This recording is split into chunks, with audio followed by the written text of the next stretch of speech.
It is a celebration this morning throughout the mainstream media. They are embracing each other in passionate woke hugs. For a moment, they have forgotten about the threat of climate change as the gas grills are filling the air with toxic chemicals, as the woke wiener is being grilled to perfection. In true media fashion, they are taking credit for something that they had a minimal, and Casey means minimal, part in building. What's so ironic about this? The same media that is celebrating the success of women's college basketball, it's the same media that is actively trying to destroy it. If you were to believe the headlines in the mainstream media this morning, you would think that women's college basketball is more popular than the real March Madness. Headline at the Wall Street Journal: Women beat men in finals ratings, but they received 99% less TV money.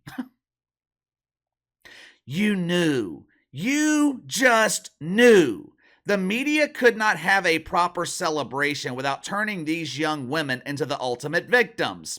Again, though, the irony here, the media, they are victimizing women's college basketball while actively trying to destroy it by advocating for 7-foot Sam, who has more hair on his face than some of these women have on their head. The media, they are advocating for 7-foot Sam to be allowed to compete in women's college basketball. With the stamp of approval from Dawn Staley, who knows how soon this could actually happen? Maybe Dawn Staley is already recruiting her first transgender woman. Oh, I'm so excited. I have a post-pubescent recruit from Atlanta who is taller than Andre the Giant. Once we get that beard shaved and complete gender-affirming care, this former man will dominate women's college basketball.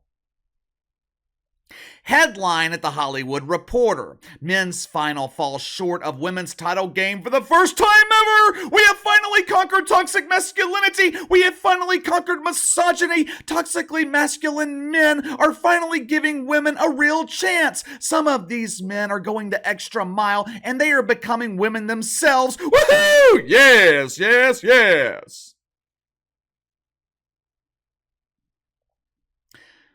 Once again, the mainstream media is giving us the partial truth. Once again, the media is serving us the shit sandwich. Since yesterday afternoon, I have noticed a couple of things that the mainstream media is conveniently leaving out when comparing ratings between men's and women's college basketball. Number one, I've noticed that they are not comparing their ratings for the entire tournament. I wonder why. The media, they are only comparing ratings for the national championship. Number two, I have yet to see one mainstream media outlet compare ratings from the regular season. If women's college basketball has surpassed the men in popularity, they should have no problem beating them in the regular season, right? Number three, I keep seeing the media giving credit not only to themselves, but I keep seeing the media giving credit to women's college basketball as a whole. Look, I am not taking anything away from these young women and what they have accomplished this season. For the first time ever, I watched more of the women's tournament than I watched of the real March Madness. I am not discrediting these young women with what I'm about to say here, but here's the hard truth. Women's college basketball is not more popular than March Madness. Caitlyn Clark is more popular than March Madness. Hell, right now, Caitlyn Clark is more popular than the NBA. I would say she is more popular than Major League Baseball, but that's not really an accomplishment because everything is more popular than Major League Baseball. I have seen more excitement and viewer engagement watching a group of mimes trying to communicate than the level of excitement I have seen in Major League Baseball. Did you even know that baseball season started? Truth is, Caitlyn Clark carried women's college basketball to the pinnacle of success, a pinnacle they will never reach again. The same Caitlyn Clark that the mainstream media and the wanker spankers on social media spent the entire weekend trying to destroy. But before we get to these ratings, let's go ahead and get to the sponsor for today's video, the distributors of what I think is the best chocolate in America, my friends at Angelic Imports. Me personally, I have never been a big fan of sweets. I'm not a big snacker. I would rather eat full meals than fill up throughout the day on snacks. But Back in February, I got my wife 65 pieces of Gouffre chocolate from Angelic Imports, and I have been snacking on them ever since. I think I've eaten more than she has. Matter of fact, once her Valentine's gift from me was depleted, I ordered more at the beginning of March and again at the beginning of April. My household, we have become regular consumers of Angelic Imports. The chocolate offered by Angelic Imports, that's not your average gas station candy. Gouffre, it is a gourmet German confection imported directly from the Swiss, French, and German border areas. And it doesn't have to be a holiday for you to enjoy the high quality chocolate from Angelic Imports.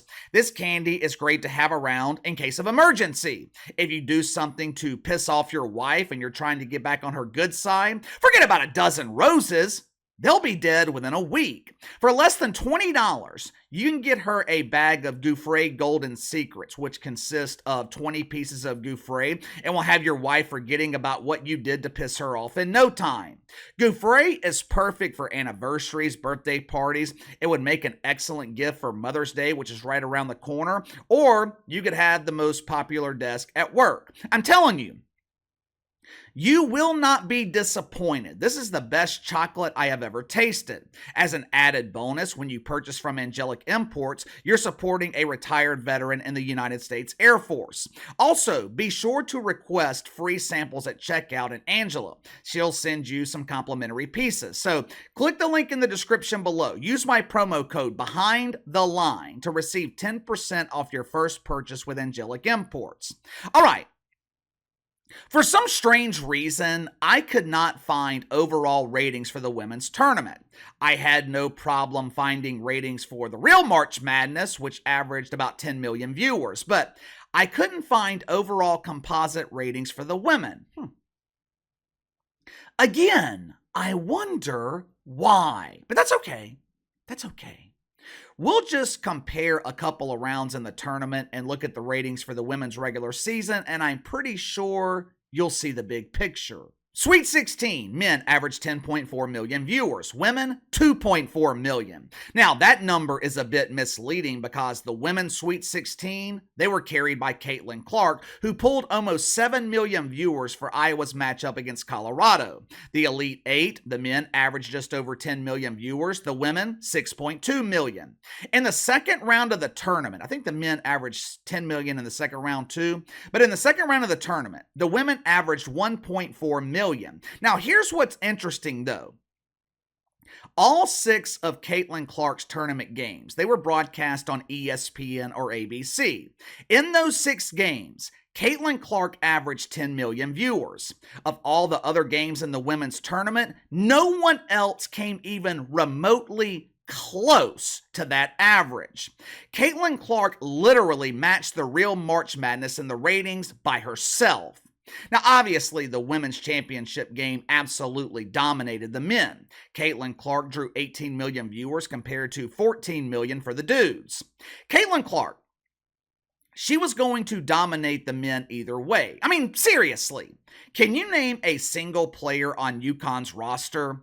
UConn is back-to-back national champions, and most people, myself included, could not name a single player on the team. Caitlyn Clark was going to outdraw the men either way, but the media, they are conveniently overlooking something here.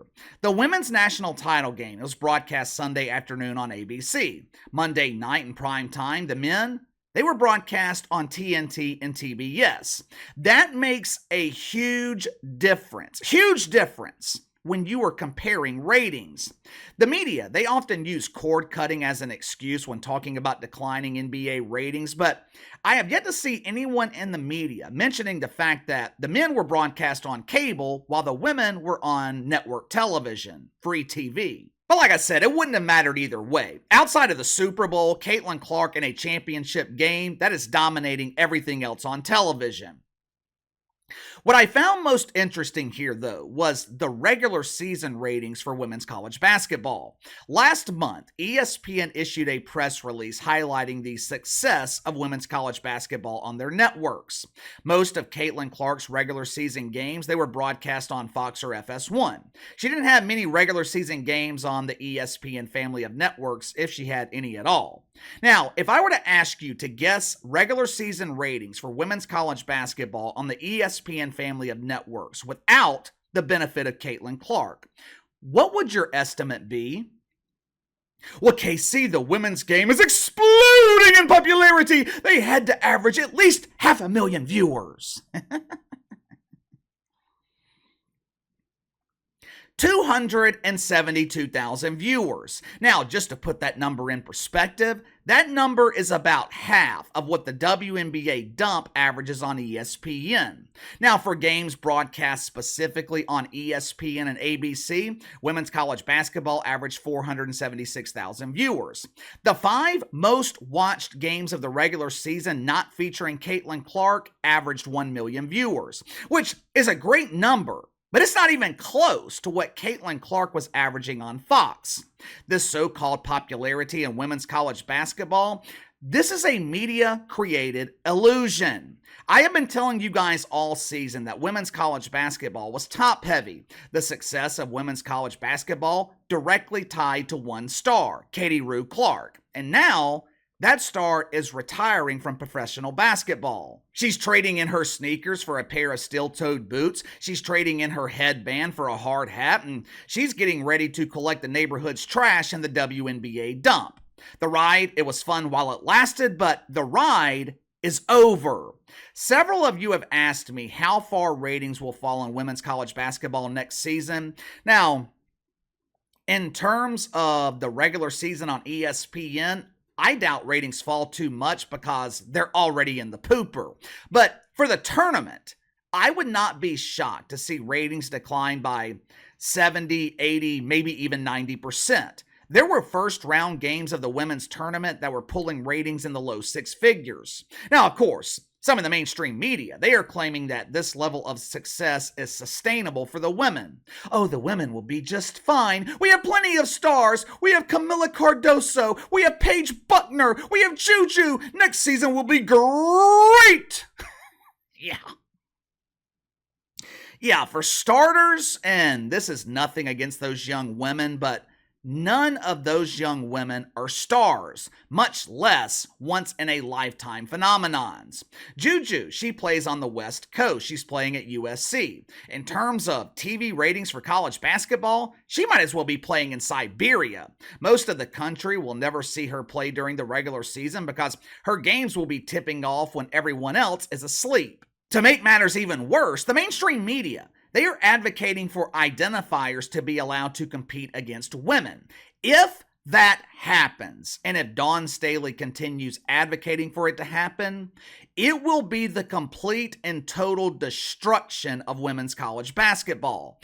All it's going to take is one player, one bearded Barbara, and the entire country will turn women's college basketball off. Truth is, women's college basketball, it was a nice story this season. Caitlyn Clark was a nice story, but the book has ended.